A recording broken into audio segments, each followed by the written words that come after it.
আমার কথা কেউ বোঝে না। আমি যখন শেয়ার করতে যাই, সবাই আমাকে জাজ করে, আমাকে ছোট করে দেখে। হয়তো আমি কাউকে বিশ্বাস করে একটা কথা বললাম, সে হয়তো অন্য সবাইকে বলে দিচ্ছে। বা আমি কয়দিন পরে জানছি সে হয়তো হাসি ঠাট্টা করছে আমার কথা নিয়ে। আমার অনেক খারাপ লাগে। আমি সেই বিশ্বাসটাই পাই না যে কারো সাথে শেয়ার করব।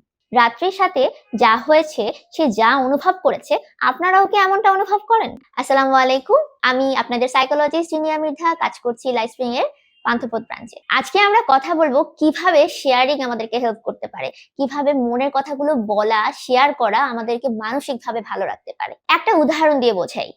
ধরুন একটা খালি গ্লাস। আস্তে, আস্তে করে আপনি পানি ঢালছেন। আস্তে, আস্তে করে পানি ঢালছেন আর গ্লাসটা ভরছে। এখানে পানিগুলো হচ্ছে আপনার লাইফের নেগেটিভ ইমোশন গুলো। কষ্ট, দুঃখ, হতাশা, খারাপ লাগা। আস্তে, আস্তে করে ঢালছেন, ঢালছেন। একটা পর্যায়ে গ্লাসটা সম্পূর্ণ ভরে গেল।